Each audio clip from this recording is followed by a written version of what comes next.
Hello everybody, welcome to Homeschool, and we are with another session on a chapter physical change and a chemical change. So in my last video I told you about a physical change. We discussed about the definition of a physical change, characteristics of physical change, and also few examples, real life examples of physical changes, isn't it? And today we will talk completely about a chemical change. So what may be this chemical change? Chemical change is that change where we observe a change in a chemical composition of a matter. Okay. So whenever this change occurs, the substance loses its own identity. It is no more that particular substance. It is converted into something else. Okay. And I will show a demonstration on a chemical change here. We have got some solid, say this is a test tube with some white color granules. This is nothing but a baking powder, which we normally use it in our homes for cooking, isn't it? And this is a vinegar.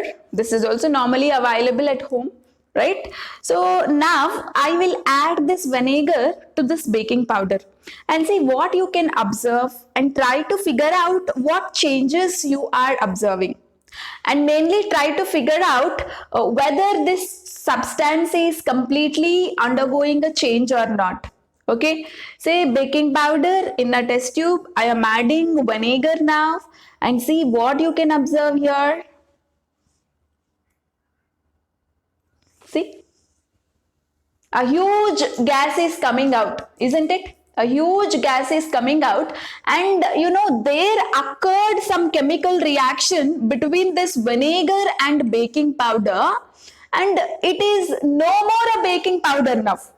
Initially I took white baking powder, white granules of baking powder, and now it is no more a baking powder. It is converted into something else. Okay, and whatever vinegar I added here, after it combined with baking powder, it is no more a vinegar. Okay, it is also converted into something else. Both the components, vinegar as well as baking powder, they are completely changed now. They are completely changed in their state also. Yes, and they are completely changed in their chemical composition also. Okay, clear everybody? This is what we call chemical change. Chemical change. So chemical change is that change where you will mainly observe a change in a chemical composition. Chemical formula of a compound is completely changed. Baking powder I took. Now after adding vinegar, it is undergoing some chemical reaction, and now it is no more a vinegar, no more a baking powder. Both of them have converted into something else. Okay, so this particular change only we will call it as chemical change. Okay, and now we will see the characteristics of chemical change. First, characteristics we are going to learn. They are very important, guys. The first and foremost characteristic we are discussing is, try to observe here, new substance is formed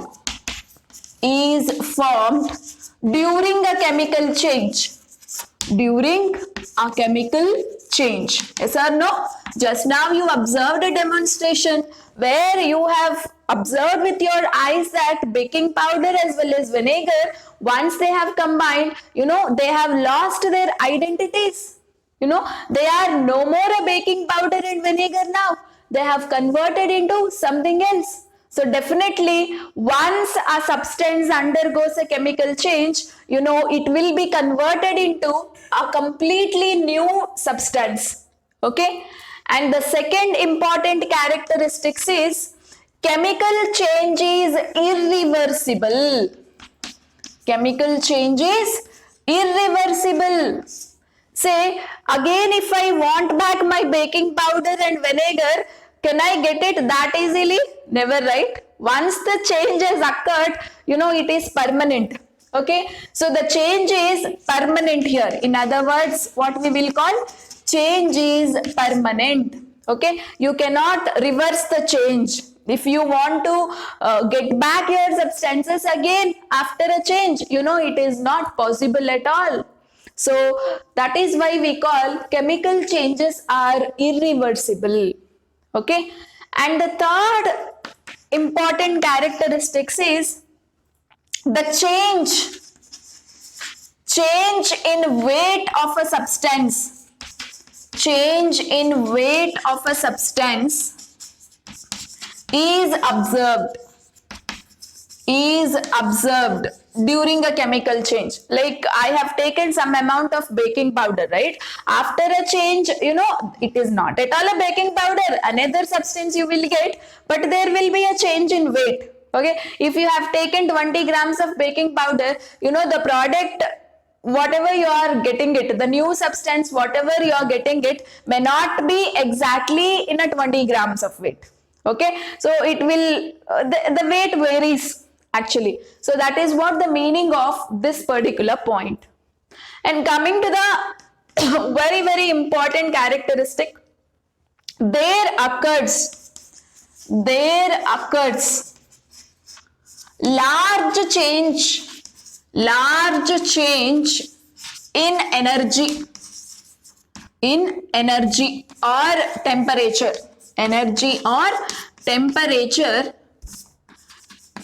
during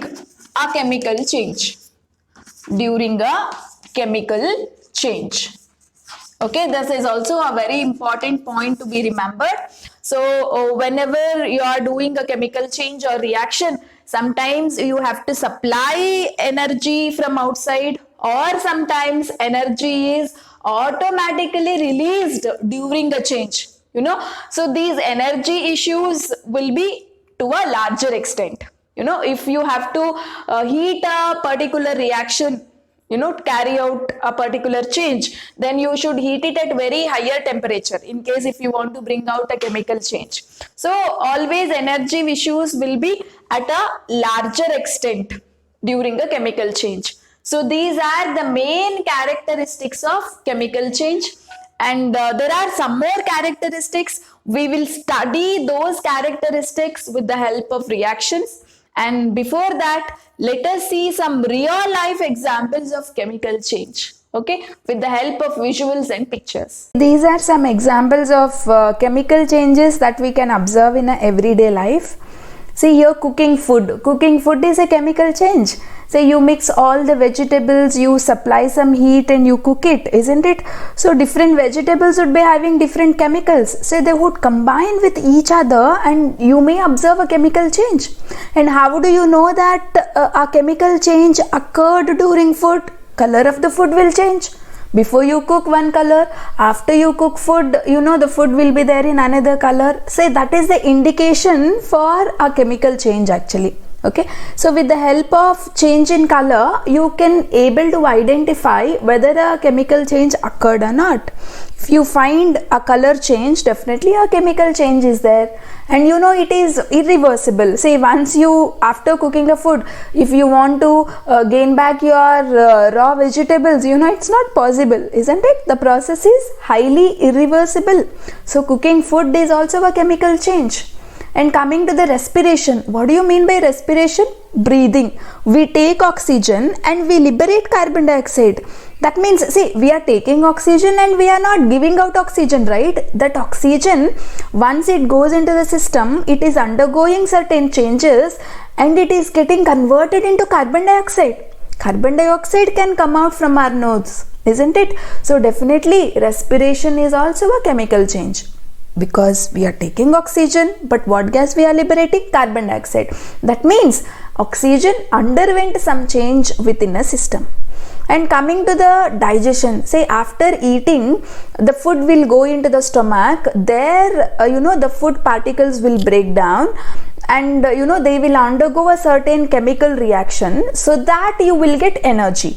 Okay, so energy is the main product out of digestion reaction that is happening inside the stomach. Okay, so digestion includes many chemical changes. Okay, And combustion, what do you mean by combustion? Burning. Okay, so here it's a candle and it is burning it. Say candle is nothing but certain chemical, it is an organic compound, okay, hydrocarbon we say, and this particular chemical it is burning, and after burning, you know, it will give lots of heat, carbon dioxide and water vapor.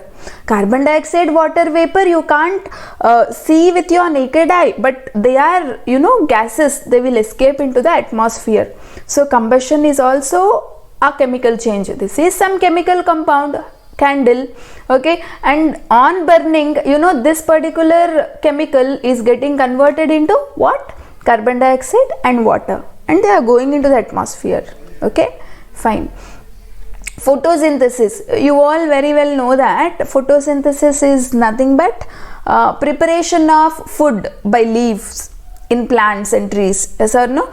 So plants and trees make their own food, and where does it happen? In leaves. Okay, so photosynthesis is also a series of chemical reactions. Rusting of iron, you know, this is a iron thing that is there here, and when this iron many days, if it gets exposed to air and moisture, you will observe a brown color powder appearing on iron articles, isn't it? And that is nothing but a chemical reaction. Iron is reacting with oxygen and water vapor in atmosphere. That is called rusting of iron. Okay, next, conversion of milk into curd. Conversion of milk into curd. So how do you convert milk into curd?